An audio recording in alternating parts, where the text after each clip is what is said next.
ওদেরই অঙ্গ, ওদেরই অংশ। সুতরাং আপনারা থাকলে আমাদের পরিচালনার কাজে সাহায্য করতে পারেন, গাইডেন্স দিতে পারেন, হেল্প করতে পারেন। তাহলে যজ্ঞের ব্যাপারটা আলাদা। যারা 28 তারিখে যাবেন, 28 তারিখের মধ্যে পৌঁছে যান, থাকুন না দুদিন পুরীতে, শরীরের জন্যও ভালো সমুদ্রের হাওয়া। আপনাদের অ্যারেঞ্জমেন্ট, ইন্ডাস্ট্রির অ্যারেঞ্জমেন্টটা আমাদের ঠিকই ওরা দেখে নেবে, ইন্ডাস্ট্রি ডিপার্টমেন্টের দায়িত্ব। আর তুমি জানো কারা করে, দেখে নিও। 2 হচ্ছে ইভেন্ট ম্যানেজমেন্ট গ্রুপকেও দিতে হবে। 2 হচ্ছে কালচারাল যে গ্রুপ যাবে, তাদের দায়িত্ব আইএনসি দেখে নেবে তারা কোথায় থাকবে না থাকবে। কারণ যারা যাবে তাদের সাথে সঙ্গীতের টিমও থাকবে, নাচের টিমও থাকবে, অত লোকজন থাকবে কোথায় সেটা তার আলাদা ব্যবস্থা করতে হবে। মিডিয়া পার্সনদের জন্য ব্যবস্থা করা হয়েছে ওখানে লারিকা বলে আমাদের যে হোটেলটা ছিল ট্যুরিজম ডিপার্টমেন্টের, ওইটাতে মিডিয়া থাকবে।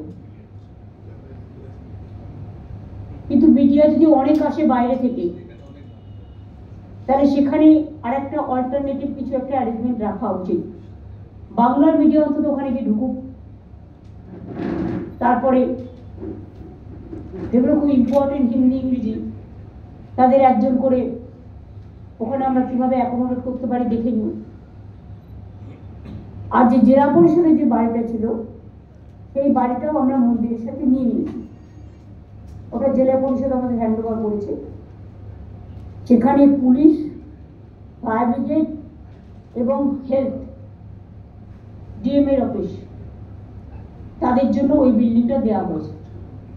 ওটাতেও কিন্তু 4টে ফ্লোর আছে, ফলে জায়গাটা একটু বেড়েছে।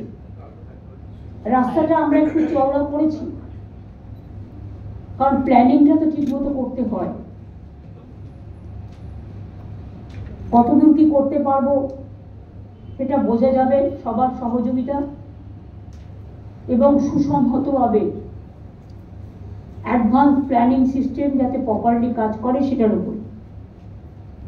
যারা স্থানীয় ভাই বোনেরা আছেন মিদনাপুর জেলায়, মনে রাখবেন, কেউ ট্রেনে যাবে, কেউ গাড়িতে যাবে, যার যেরকম পরিস্থিতি, কেউ হেঁটে যাবে, আপনাদের কাছ থেকে সব রকম সহযোগিতা আশা করছি। মিদনাপুর ইস্টের যারা আছেন,